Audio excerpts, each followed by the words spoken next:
नमस्कार. आता आपण पाहत आहोत देवी महात्म्य अध्याय 3. वक्रतुंड महाकाय सूर्यकोटी समप्रभ निर्विघ्नं कुर्मे देव सर्वकार्येषु सर्वदा. सर्वमंगल मांगल्ये शिवे सर्वार्थ साधिके शरण्ये त्र्यंबके गौरी नारायणे नमस्तुते. या देवी सर्वभूतेषु भक्तिरूपेण संस्थिता नमस्तस्ये नमस्तस्ये नमस्तस्ये नमो नमः. या देवी सर्वभूतेषु दया क्षमा शांतिरूपेण संस्थिता नमस्तस्ये नमस्तस्ये नमस्तस्ये नमो नमः. या रक्तांबुजवासिनी विलासिनी चंडंशु तेजस्विनी आरक्ता रुद्रांबरा हरिसखी या श्री मनोल्लासिनी या रत्नाकर मंतना प्रकटिता विष्णोश्चया गेहिनी सामां पातु मनोरमा भगवती लक्ष्मीश्च पद्मावती. श्री गणेशाय नमः. श्री देवे नमः. सूत सांगे शौनकासी मार्कंडेय सांगे शिष्याशी मेधाऋषी सुरतासी सांगता झाला इतिहास. तेव्हा ते असुराचे सैन्य जाण देवीने मारले संपूर्ण. ऐसे सेनापती ते पाहून चिक्षुर नामा धावला. क्रोधे होऊन असुर युद्ध करत झाला दुर्धर. देवीवरी अपार शर वर्षता झाला समरणांगणी. जैसा मेरू शिखरावरी मेघतोय वृष्टी करी तैसा वर्षला बाणधारी देवीवरी असुर तो. तयाचे ते बाण जाळ देवीने छेदले सकळ. स्वबाण टाकून तत्काळ घोडे सारथी मारले. त्याच्या उच्च ध्वजाते छेदून धनुष्य छेदले सवेची जाण. सर्व गात्री बाण मारून जर्जर केले तयासी. तेव्हा चरणी धावला असुर क्रोधे घेऊन ढाल तलवार. सिंहाचे मस्तकी सत्वर ताडन करता जाहला. तोची तीक्ष्ण खड्ग घेऊन देवांची सव्य बाहू लक्षोनी ताडता झाला तक्षणी. तो खड्ग फुटला हातीचा.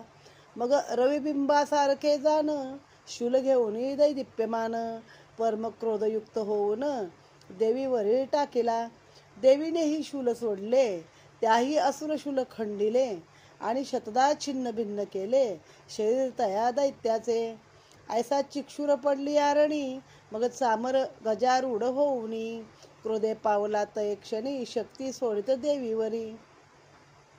तेव्हा देवीने हुंकारे सत्वर शक्ती पाडली मेदिनीवर. मग शूल घेऊन चामर देवीवरी टाकत असे. देवीने आपल्या बाणे करून शतदा शूल खंडिले जाण.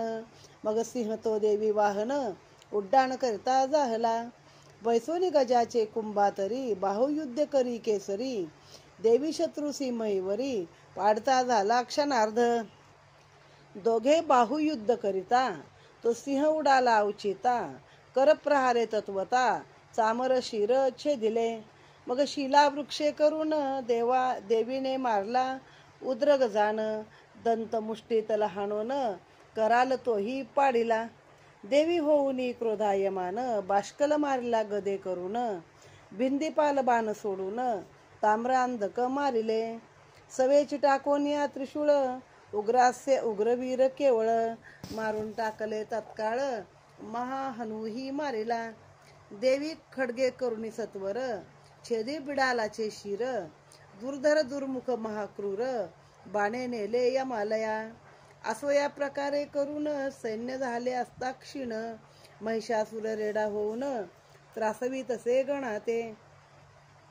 तेने तुंड प्रहारे करून कित्येक विध्वंसले गण. करोनी तीव्र खूर ताडन किती एकासी पाडले. त्याने लांगुले करुणी ताडिता गण मृत्यू पावले तत्वता. शृंगे करुणी विदारिता गत प्राण जाहले. त्याच्या शरीर वेगे करून कित्येक पावले मरण. तो गर्जना करता दारुण कित्येक मरण पावले. भ्रमण करता महिषासूर अनर्थ झाला महाघोर. किती एक गणाते सत्वर पाडता झाला भूमीवरी. त्याच्या उच्छ्वास करून कित्येक झाले गतप्राण. ऐसा तो देवी गणाते वधून सिंहावरीही धाविंदला. आता या अध्यायामध्ये ना सगळं युद्धाचं वर्णन आहे. देवी पण आणि देवीचा सिंह पण दोघं पण लढाई करत आहेत. मग आतापर्यंत त्याचे जेवढे काही 14 प्रधान होते त्यांची नावं सांगितलीत. त्या सगळ्यांना देवीनं मारलेला आहे. सिंहानं देखील हत्तीच्या मानेवर बसून, हत्तीच्या हौद्यात बसून लढाई केली आहे. तो देवीचा सिंह आहे, तो काय वनातला सिंह नाही. त्याने बाहुयुद्ध केलं. त्याने एक दोन तिचे जे राक्षस आहेत त्यांचं आपल्या पंजानी शिर तोडलेलं आहे. आणि मग आता कोण आला तर स्वतः महिषासुर आला आहे.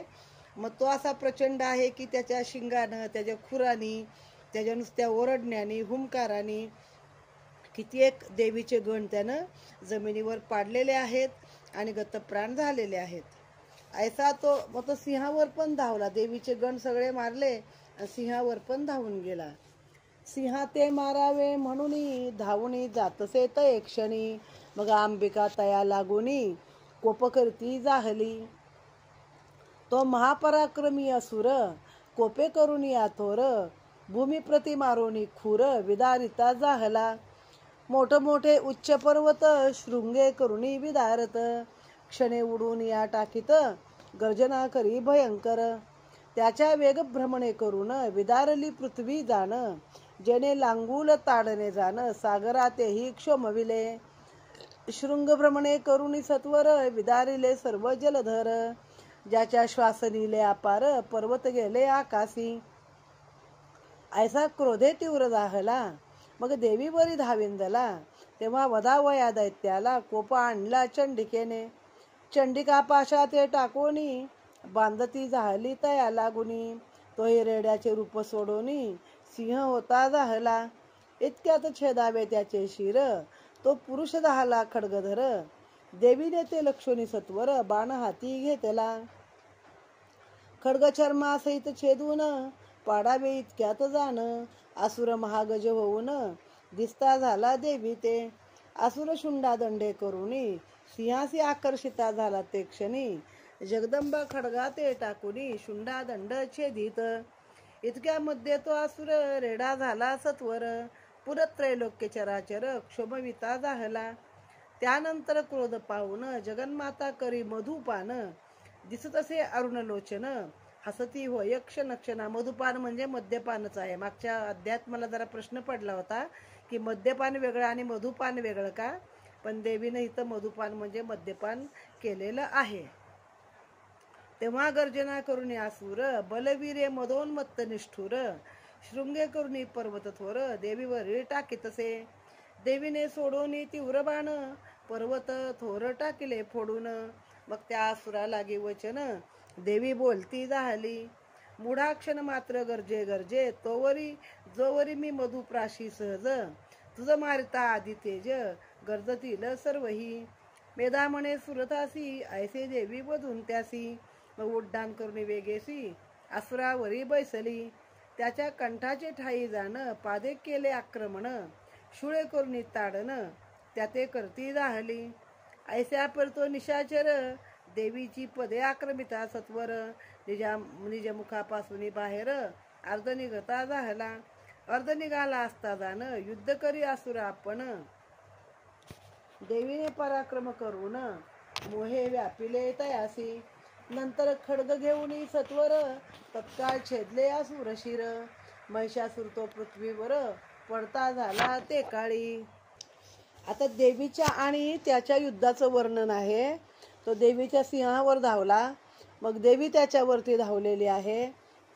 मग तो महापराक्रमी असुर आधी रेडा झाला होता ना, मग त्यानं आपल्या खुरानं मोठे मोठे पर्वत उकरून टाकले. आपल्या शृंगानं सगळे उडवून टाकले हवेमध्ये. आणखीन सागराला क्षोभवलं पाण्यामध्ये. आणखीन पृथ्वीवरती जेवढे समुद्राचे साठे आहेत ते त्याच्या खुरानी आणि शिंगानी मान हलवून त्यानं सगळे इकडून तिकडं उडवून टाकले. त्याच्या श्वासानं अनेक पर्वत आकाशामध्ये उडाले आहे. मग देवीवरती धावला. आता देवीने स्वतःला कोप आणला. आता त्याचा वध करायची वेळ आलेली आहे. देवीनं काय केलं, पाश टाकला आणि त्याला बांधला. एवढ्यात त्यानं रेड्याचं रूप सोडून सिंह झाला. मग देवीनं खड्ग टाकलं त्याच्यावरती. तोपर्यंत तो पुरुष झाला खड्गधर. मग देवीनं बाण घेतला हातात. तोपर्यंत तो हत्ती झाला. मग असं त्यानं अनेक रूपं घेतली, त्रास दिला आणि शेवटी पुन्हा तो शुंडादंडेनं काय केलं, तिच्या सिंहाला आकर्षून घेतलं. मग देवीने त्याचा शुंडादंड म्हणजे सोंड कापून टाकले. मग पुन्हा रेडा झाला. मग आता देवीला एक क्रोध आला आणि देवी त्या मद्याचे घोट घेत आहे आणि डोळे लाल भडक दिसत आहेत तिचे आणि हसता हसता त्याला सांगते की तू जरा वेळ कर गर्जना, जोपर्यंत मी हे निवांतपणे मद्यप्राशन करते आणि मग मी तुला पाहते काय करायचं ते. त्यानं देवीवरती अनेक पर्वत टाकले शिंगानं. देवीनं सगळे बाण सोडून ते पर्वत चूर करून टाकलेले आहे.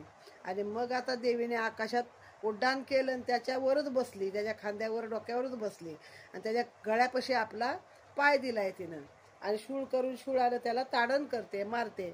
मग त्याने काय केलं, तोंडापासून अर्धा बाहेर निघाला तो. त्याला ते करता येत होतं, मान आपली आतमध्ये घालून अर्धा व्हायचा, पुन्हा बाहेर व्हायचा. अर्धा निघाला आणि तो तरी पण युद्ध करत आहे. मग देवीनं पराक्रम करून त्याला शेवटी मारलेला आहे, त्याला मोहाने व्यापून टाकलेलं आहे देवीनं. आणि मग खड्ग घेऊन त्याचं शिर छेदून टाकला आहे आणि मग तो पृथ्वीवरती पडला. मग आता सगळ्या दैत्य सैन्यामध्ये हाहाकार झाला. तेव्हा दैत्य सैन्य हाहाकार होता झाला अनर्थ थोर, उरले जे का असुर भार, 10 दिशा पळाले. देवसैन्य जय जयकार, वर्षाव होतसी पुष्पनी कर, अत्यंत हर्षा ते सुरवर, पावते झाले ते काळी. तेव्हा महर्षी सहित सुरवर, देवीसी स्तविते झाले अपार, गंधर्वपती ही सुस्वर, गाते झाले ते समयी. देवता अप्सराचे गण, करते झाले दिव्य नर्तन, हे ऐसे प्रकारे त्रैलोक्य जाण, सुखी झाले होते. असं महालक्ष्मीचे आख्यान, जो हे करी श्रवण पठन, त्यासी सर्व पुरुषार्थ जाण, येणे करुणी साधती. श्लोकाचा अर्थ सगळं, आता हे श्लोक आहेत सगळ्यांच्या श्लोकाचे हे अध्याय केले आहेत 700 श्लोकाचे. श्लोकाचा अर्थ सरळ, राममुखे वदविला केवळ, सज्जनी मिळून या कुशल, श्रवण केला पाहिजे. स्वशत्रूसी व्हावे दमन, सर्व बाधाचे व्हावे प्रशमन, ऐसे मनी वाटता जाण, हा अध्याय पहावा. इति श्री मार्कंडेय पुराणे सावर्णिक मन्वंतरे देवी भागवती महात्मे तृतीय अध्याय समाप्तः. श्री जगदंबार्पणमस्तु. मग त्या असुराचा वध झाला, देवांमध्ये आनंद झाला, त्याने पुष्पवर्षली, अप्सरांनी गणांनी नृत्य केलं. असे महालक्ष्मीचं आख्यान जो कोणी ऐकेल, पठन करेल, वाचेल, त्याला 4 पुरुषार्थ मिळतील. आपले 4 पुरुषार्थ काय आहेत? धर्म, अर्थ, काम, मोक्ष. आणि ह्या श्लोकाप्रमाणे मी हे सांगितले आहेत. हे राम वर्णेकर म्हणून आहेत, त्यांच्या मुखानं देवीनं हे तुम्हाला ऐकवलं आहे. तर ह्या अध्यायाचं फलित काय आहे, तर तुमच्या शत्रूचं दमन होईल आणि तुम्हाला जे काही बाधा येतील त्यांचं शमन होईल. अशा रीतीने इथे हा अध्याय समाप्त झालेला आहे. देवी माते की जय. नमो देवे महादेवे शिवाय सतत नमा. नमो प्रकृती भद्राये प्रणता नियता स्मताम.